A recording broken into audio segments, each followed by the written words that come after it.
Hello everyone. Tonight I will try to finish The Color Out of Space by H.P. Lovecraft. I took a long break because of college, but I decided now was a good time to come back. What has happened in the story thus far is that a meteor crashed to Earth, and since then the gardener's farm has been experiencing strange things. The cattle's milk went bad, and there's something wicked in the well that has taken Nahum and driven his wife mad. Last we left off, Ami had gone to the farm and discovered his friend Nahum had been taken by the Grey Death. So, when Ami reached his house, the horse and buggy had arrived before him and thrown his wife into fits of anxiety. Reassuring her without explanations, he set out at once for Arkham and notified the authorities that the Gardner family was no more. He indulged in no details, but merely told of the deaths of Nahum and Nabby, that of Thaddeus being already known, and mentioned that the cause seemed to be the strange ailment which had killed the livestock. He also stated that Merwin and Zenos had disappeared. There was considerable questioning at the police station, and in the end, Ami was compelled to take 3 officers to the Gardner farm, together with the coroner, the medical examiner, and the veterinary who had treated the diseased animals. He went much against his will, for the afternoon was advancing, and he feared the fall of night over that accursed place, but it was some comfort to have so many people with him. The 6 men drove out in a Democrat wagon, following Ami's buggy, and arrived at the pest-ridden farmhouse around 4 o'clock.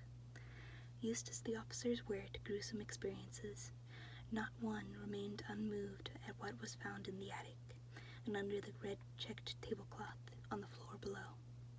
The whole aspect of the farm with its gray desolation was terrible enough, but those 2 crumbling objects were beyond all bounds. No one could look long at them, and even the medical examiner admitted there was very little to examine. Specimens could be analyzed, of course, so he busied himself in obtaining them, and here it develops that a very puzzling aftermath occurred at the college laboratory, where the 2 vials of dust were finally taken. Under the spectroscope, both samples gave off an unknown spectrum, in which many of the baffling bands were precisely like those which the strange meteor had yielded in the previous year. The property of emitting the spectrum vanished in a month, the dust thereafter consisting mainly of alkaline phosphates and carbonates. Ami would not have told the men about the well if he had thought they meant to do anything then and there. It was getting towards sunset, and he was anxious to be away, but he could not help glancing nervously at the stony curb by the great sweep, and when a detective questioned him, he admitted that Nahum had feared something down there, so much so that he had never even thought of searching it for Merwin or Zenos. After that, nothing would do but that they empty and explore the well immediately, so Ami had to wait trembling while pail after pail of rank water was hauled up and splashed on the soaking ground outside. The men sniffed in disgust at the fluid, and toward the last held their noses against the fetor they were uncovering. It was not so long a job as they feared it would be, since the water was phenomenally low. There is no need to speak too exactly of what they found. Merwin and Zenos were both there, in part, though the vestiges were mainly skeletal. There were also a small deer and a large dog in about the same state, and a number of bones of smaller animals. The ooze and slime at the bottom seemed inexplicably porous and bubbling, and a man who descended on handholds with a long pole found that he could sink the wooden shaft to any depth in the mud of the floor without meeting any solid obstruction. Twilight had now fallen, and lanterns were brought from the house.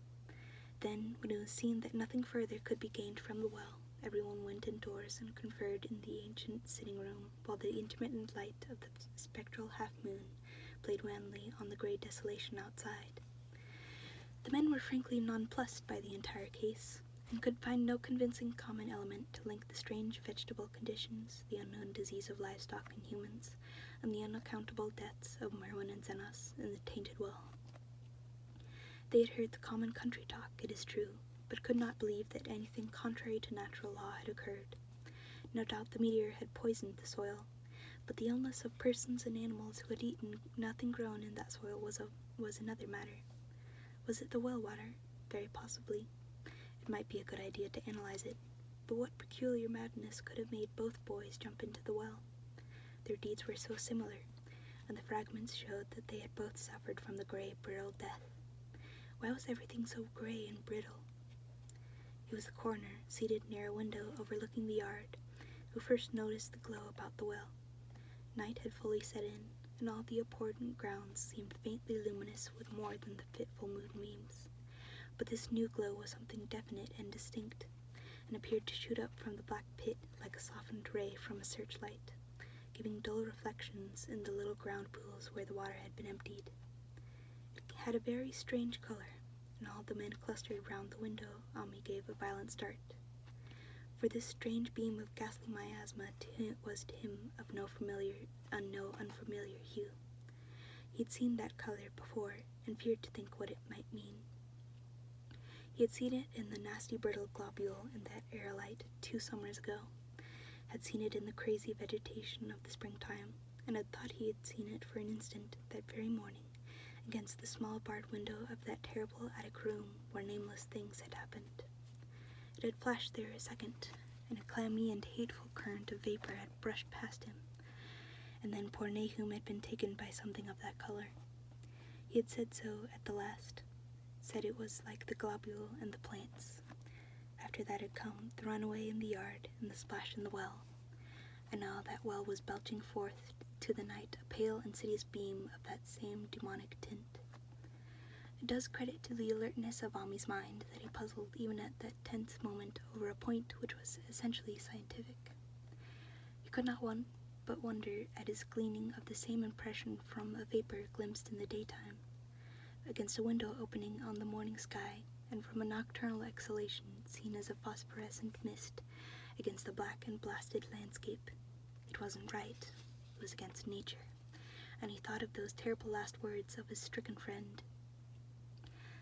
It come from some place where things ain't as they is here. One of them professors said so. All 3 horses outside, tied to a pair of shriveled saplings by the road, were now neighing and pawing frantically. The wagon driver started for the door to do something, but Ami laid a shaky hand on his shoulder. "Don't go out there," he whispered. "They's more to this nor what we know. Nahum said something lived in the well that sucks your life out. He said it must be some'at growed from a brown ball like one we all seen in the meteor stone that fell a year ago June. Sucks and burns, he said, and is just a cloud of color like that light out there now, that you can hardly see and can't tell what it is. Nahum thought it feeds on everything living and gets stronger all the time. He said he seen it this last week. It must be something from from away off in the sky, like the men from the college said last year says the meteor stone was. The way it's made and the way it works ain't like no way o' God's world. It's summit from beyond." So the men paused indecisively as the light from the well grew stronger, and the hitched horses pawed and whinnied in increasing frenzy. It was truly an awful moment, with terror in that ancient and accursed house itself. 4 monstrous set of fragments, 2 from the house and 2 from the well, and the woodshed behind, and that shaft of unknown and unholy iridescence from the slimy depths in front.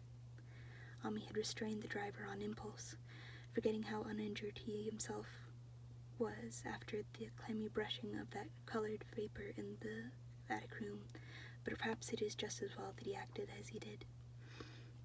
No one will ever know what was abroad that night, and though the blasphemy from beyond had not so far hurt any human of unweakened mind, there is no telling what it might not have done at that moment, and with its seemingly increased strength and the special signs of purpose it was soon to display beneath the half-clouded moonlit sky. All at once one of the detectives at the window gave a short, sharp gasp. The others looked at him, and then quickly followed his own gaze upward to the point at which its idle straying had been suddenly arrested. There was no need for words. What had been disputed in country gossip was disputable no longer, and it was because of the thing which every man of that party agreed in whispering later on, that strange days are never talked about in Arkham. It is necessary to premise that there was no wind at that hour of the evening. One did arise not long afterward, but there was absolutely none then.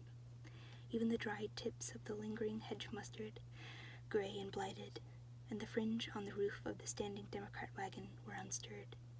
And yet amid that tense, godless calm, the high, bare boughs of all the trees in the yard were moving. They were twitching morbidly and spasmodically, clawing in convulsive and epileptic madness at the moonlit clouds, scratching impotently in the noxious air as if jerked by some alien and bodiless line of linkage with subterranean horrors writhing and struggling below the black roots. Not a man breathed for several seconds. Then a cloud of darker depth passed over the moon, and the silhouette of clutching branches faded out momentarily. At this there was a general cry, muffled with awe, but husky and almost identical from every throat. For the terror had not faded with the silhouette, and in a fearsome instant of deeper darkness the watchers saw wriggling at that tree-top height 1,000 tiny points of faint and unhallowed radiance, tipping each bow like the fire of St. Elmo, or the flames that came down on the apostle's head at Pentecost.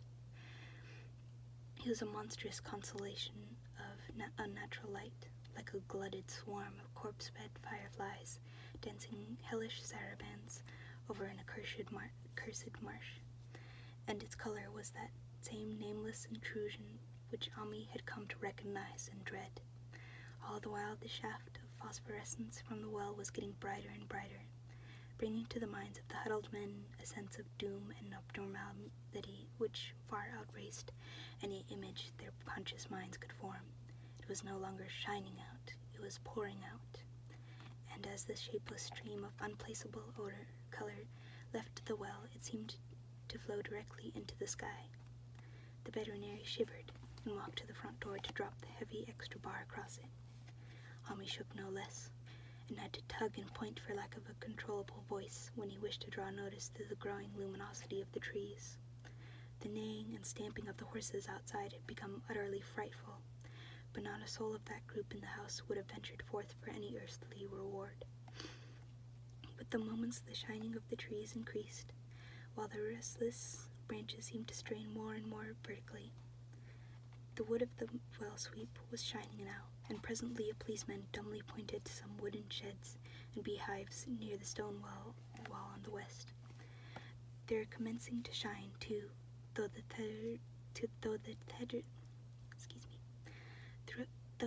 tethered vehicles of the visitors seemed so far unaffected. Then there was a wild commotion and clopping in the road, and as Ami quenched the lamp for better seeing, they realized that this band of frantic greys had broke their sapling and run off with the Democrat wagon. The shock served to loosen several tongues, and embarrassed whispers were exchanged. "It spreads on everything organic that's been around here," muttered the medical examiner. No one replied, but the man who had been in the well gave a hint that his long pole must have stirred up something intangible. "It was awful," he added. "There was no bottom at all, just ooze and bubbles and the feeling of something lurking down there." Ami's horse still pawed and screamed deafeningly in the road outside, and nearly drowned its owner's faint quaver as he mumbled his formless reflections. It come from that stone. It growed down there. It got everything living. It fed itself on them, mind and body. Thad and Myrnie, Zenos and Nabby. Nahum was the last. They all drunk the water. It got strong on them. It come from beyond, where things ain't like they be here. Now it's going home." At this point, the column of unknown colors flared suddenly stronger and began to weave itself into fantastic suggestions of shape which each spectator later described differently. There came from poor tethered hero such a sound as no man before or ever since ever heard from a horse. Every person in that low-pitched sitting room stopped his ears, and Ami turned away from the window in horror and nausea. Words could not convey it. When Ami looked out again at the hapless beast lay huddled inert on the moonlit ground beneath between the splintered shafts of the buggy. That was the last of Hero till they buried him the next day. But the present was no time to mourn, for almost at this instant a detective silently called attention to something terrible in the very room with them. In the absence of the lamplight, it was clear that a faint phosphorescence had begun to pervade the entire apartment. It glowed on the broad-planked floor and the fragment of rag carpet, and shimmered over the sashes of the small paned windows. It ran up and down the exposed corner posts, coruscated around the shelf and mantel, and infected the very doors and furniture. Each minute saw it strengthen, and at last it was very plain that the healthy living things must leave that house. Ami showed them the back door and the path up through the fields to the 10-acre pasture. They walked and stumbled as in a dream, and did not dare look back till they were far away from on the high ground. They were glad of the path, for they could not have gone the front way by that well. It was bad enough passing the glowing barn and sheds, and those shining orchard trees with their gnarled, fiendish contours, but thank heaven the branches did their worst twisting high up. The moon went under some very black clouds as they crossed the rustic bridge over Chapman's Brook, and it was blind groping from there to the open meadows. When they looked back toward the valley and the distant Gardner place at the bottom, they saw a fearsome sight. All the farm was shining with the hideous, unknown blend of color, trees, buildings, and even such grass and herbage as had not been wholly changed to lethal gray brittleness. The bows were all straining skyward, tipped with tongues of foul flame, and lambent tricklings of the same monstrous fire were creeping around the ridgepoles of the house, barn, and sheds. It was a scene from a vision of Fuseli, and over all the rest reigned that riot of luminous amorphousness, that alien and undimensioned rainbow of cryptic poison from the well, seething, peeling, lapping, reaching, scintillating, straining, and malignly bubbling in its cosmic and unrecognizable chromatism. Then, without warning, the hideous thing shot vertically up toward the sky like a rocket or meteor, leaving behind no trail and disappearing through a round and curiously rectangular hole in the clouds before any man could gasp or cry out. No watcher can ever forget that night, and Ami stared blankly at the stars of Cygnus, Deneb twinkling above the others, where the unknown color had melted into the Milky Way. But his gaze was the next moment called swiftly to earth by the crackling in the valley. It was just that, only a wooden ripping and crackling, and not an explosion, as so many of the other parties vowed. Yet the outcome was the same, for in one feverish, kaleidoscopic instant there burst up from that doomed and accursed farm a gleamingly eruptive cataclysm of unnatural sparks and substance, blurring the glance of the few who saw it, and sending forth to zenith a bombarding cloudburst of such colored and fantastic fragments as our universe must need disown. Through quickly reclosing vapors, they followed the great morbidity that had vanished, and in another second they had vanished too. Behind and below was only a darkness to which the men dared not return, and all about was a mounting wind which seemed to sweep down in black frore gusts from interstellar space. It shrieked and howled and lashed the fields and distorted woods in a mad cosmic frenzy, till soon the trembling party realized it would be no use waiting for the moon to show what was left down there at Nahum's. Too odd even to hint at theories, the 7 shaking men trudged back toward Arkham by the north road. Ami was worse than his fellows, and begged them to see him inside his own kitchen instead of keeping straight on to town.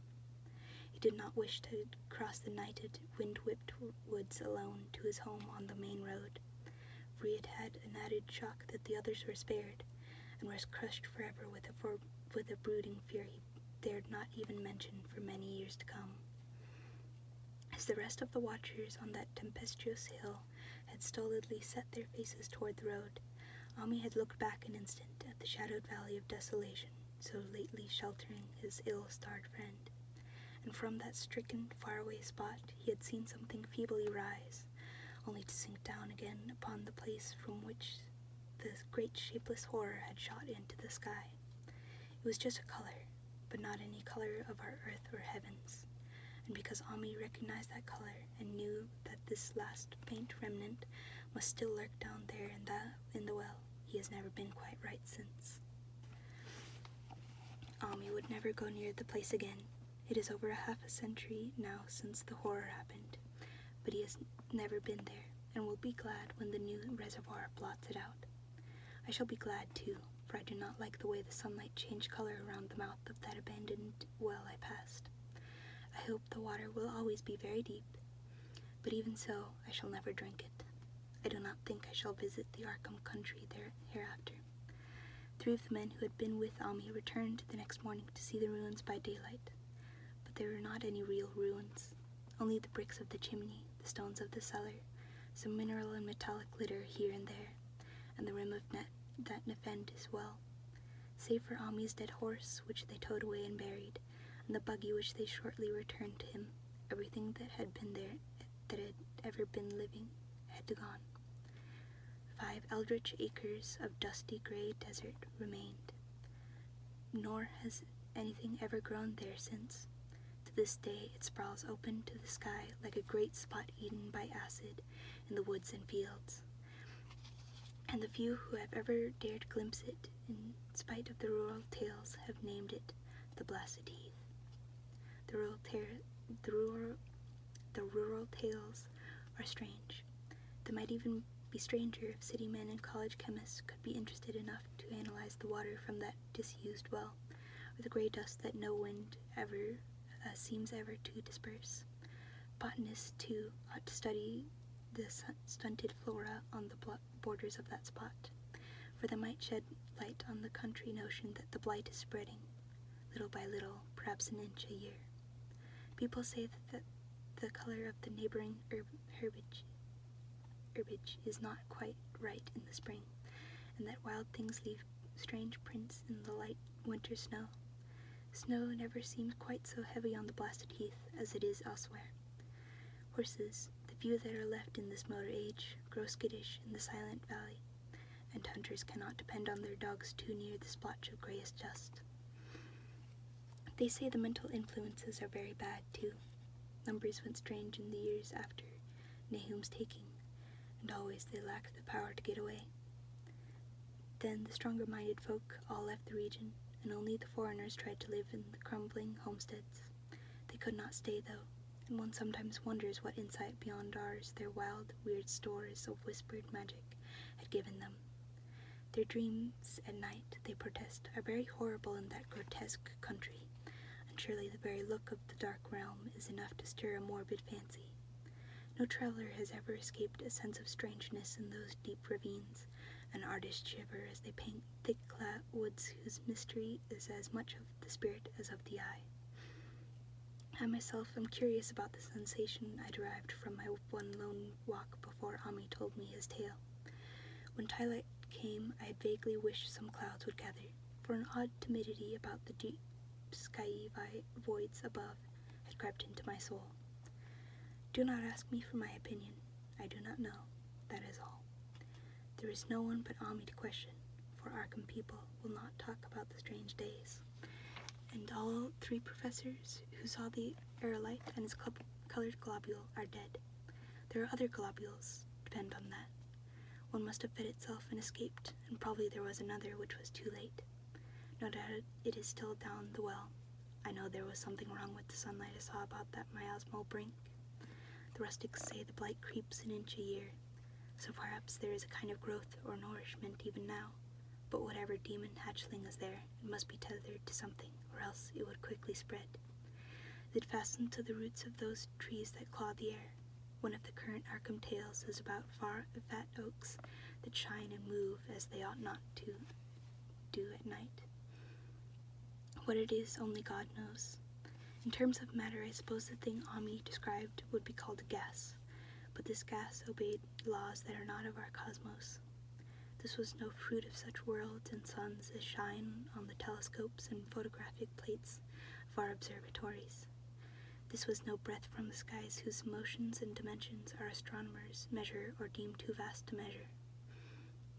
It was just a color out of space, a frightful messenger from unformed realms of infinity, beyond all nature as we know it, from realms whose mere existence stuns the brain and numbs us with the black extracosmic gulfs it throws open before our frenzied eyes. I doubt very much if Hami consciously lied to me, and I do not think his tale was all a freak of madness as the townsfolk had warned. Something terrible came to the hills and valleys on that meteor, and something terrible, though I know not in what proportion, still remains. I shall be glad to see the water come. Meanwhile, I hope nothing will happen to Ami. He saw so much of the thing, and its influence was so insidious. Why has he never been able to move away? How clearly he recalled those dying words of Nahum's. Can't get away. Draws ya. You know someone's coming, but it ain't no use. Ami is such a good old man. When the reservoir gang gets to work, I must write the chief engineer to keep a sharp watch on him. I would hate to think of him as the gray, twisted, brittle monstrosity which persists more and more in troubling my sleep. And that's the end. Thank you for joining me. I hope you guys sleep well.